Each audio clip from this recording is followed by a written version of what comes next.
Hello po mga idol. At tayo po ay magtitinda muna ng kinabog.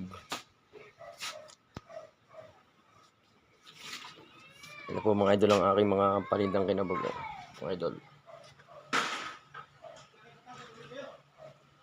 Ito po yung aking kinabog mga idol. Ang tawag kasi dito po sa Laguna ay kinabog. Sa amin po ay sa Batangas ay binatog mga idol. Tsaka po ito yung aking siomay. Sariling gawain po ito mga idol.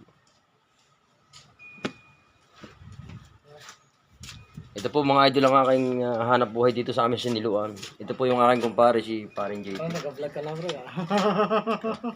Pare, baka bili ka ng siomay. May siomay na, luto na. Sayang. Ulam. Tumatawag kasi ako pare dyan eh. Wala. Tulog pa. Tulog pa yata. Sabi ko may siomay na ako. Ay, kinabog, siomay. Boko Diyos po, mainit pa.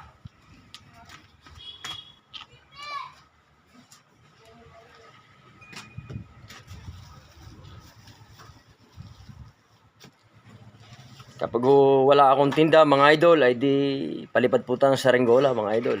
Pag walang tinda. At ipapakita ko po sa inyo yung aking baong gawang butterfly na paliliparin namin siyang araw, mga idol. Oh. Yan po yung aking saringgulang di butterfly. Paliliparin po natin yan sa isang araw. Pag wala pong tinda na tayo. Titistingin po natin, mga idol. Okay pa ano na rin at hapon na, mag-aalas 3 na. Hindi na masyadong mainit, mga idol. Hanggang dito na lang po. Salamat po. Sana huwag niyo po kakalimutan na i-like, subscribe po at saka po huwag niyo kalimutan pindutin ang ating kampanirang ko ba mga idol. Thank you po. Uli.